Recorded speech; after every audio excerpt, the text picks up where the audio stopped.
Hey everybody, it's Nate here with Goalie. If you don't already know us, our mission is to build tech tools for families with neurodiverse children.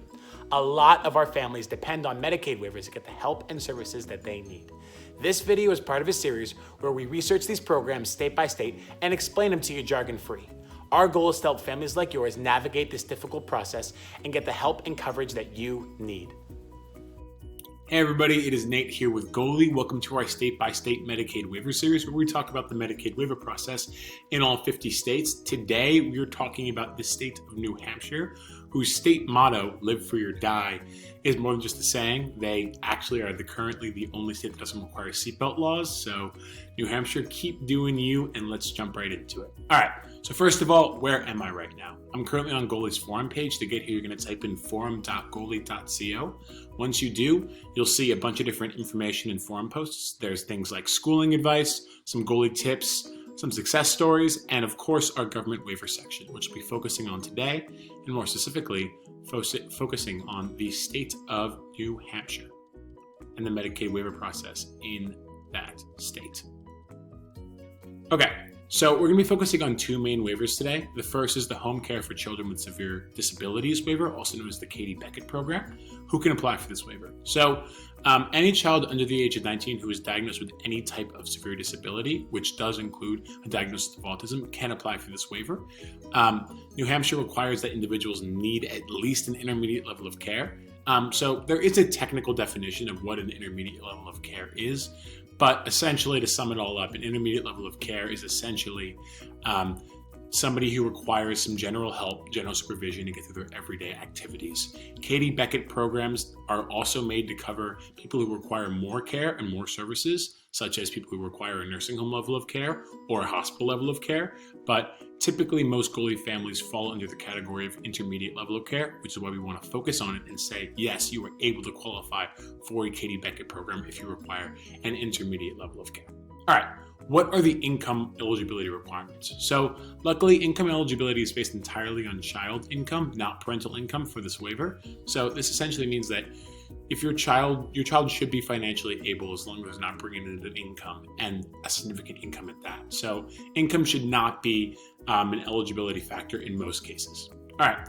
What do I actually get with this waiver? So the way that Katie Beckett programs work, as I kind of expanded on a little bit earlier, is there's supposed to be a general waiver to cover all people and expand Medicaid coverages to families who may not typically qualify. This is typically due to things like a higher income and doesn't allow them to qualify for Medicaid. So Katie Beckett programs essentially get rid of the income eligibility requirements as they acknowledge that raising and caring for a child who may have different needs can be more expensive and has more medical equipment costs than typical children do. All right, so what does this mean, however? So typically what happens with what you get in terms of coverage is you'll get typical New Hampshire Medicaid coverage. So things like dental care are probably included, emergency transportation, inpatient and outpatient treatment, medical equipment, et cetera, but there's no specific additional services provided that focus on people with intellectual or developmental disabilities in the Katie Beckett program waiver. So it's just general Medicaid coverage. All right, how do you actually apply? So what you're going to do first is you're going to check out this page to find the link to the application and the right application for your individual situation. And additionally, if you want to check out this short booklet, it's about 8 pages, and it walks you through the steps of how to apply, what to expect after you apply, yada, yada, yada. It's actually a really well put together booklet. And unlike this webpage here, it's quite organized and clean. We'll talk about the internet web pages with New Hampshire a little bit later when we talk about our scorecard and what we think of the program. But short being said, it really is not well organized and the websites are really old. So I recommend this booklet a lot. It's a lot simpler and cleaner, and you can get the information in a much more composed and understanding manner. All right, let's go into the second one we're focusing on today, the developmental disabilities waiver. Who can apply for this waiver? So children and adults of all ages who are diagnosed with either an intellectual or developmental disability can apply for this waiver. New Hampshire requires that individuals need at least an intermediate level of care to qualify. Again, we went over this a little bit earlier, but intermediate level of care, supervision, and support throughout your everyday. It's the exact same income requirements as the Katie Beckett program. Child income, not parental income, so nothing different there. What do you actually get? So This waiver is, unlike the Katie Beckett program, actually expands some coverage and expands some services provided. So there's things like personal care services, community and support services, and what we want to focus on for this video, maybe, assistive technology. This is exactly what a goalie is. A goalie is a piece of assistive technology. So good news is you can get your goalie covered and provided with the developmental disabilities waiver, hypothetically. So that's great news, in addition to all these other services that are potentially helpful to children and adults with developmental disabilities.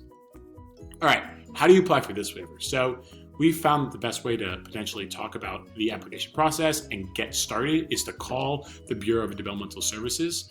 And you can find that here. And on this webpage, there's essentially a compiled list of county by county information and phone numbers, and emails, and names to reach out to get in contact with your local developmental service office, which is a good first step on how to get started on this process. All right, so what does the goalie team think of New Hampshire's Medicaid waiver process as a whole? So it's a little bit complex, but New Hampshire actually is a pretty good waiver program apart from its website.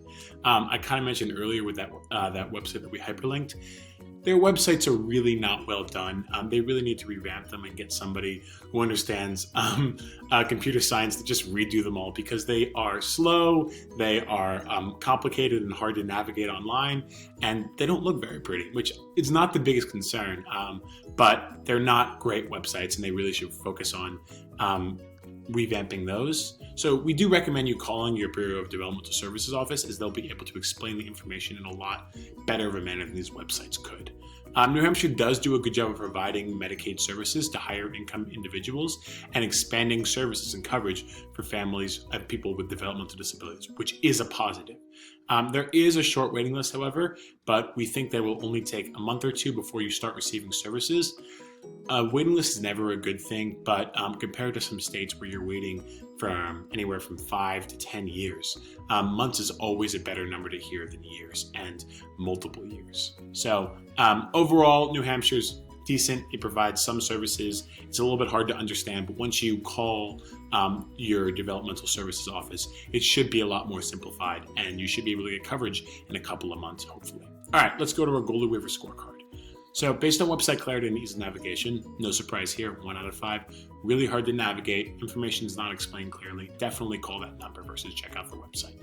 In terms of access and requirements of qualification, we give that a 4 out of 5. Most people are able to qualify, and there is a waiting list, which takes us away from being a 5 out of 5, but hopefully it is a couple of months, which is not as horrible as it could be in a lot of other states.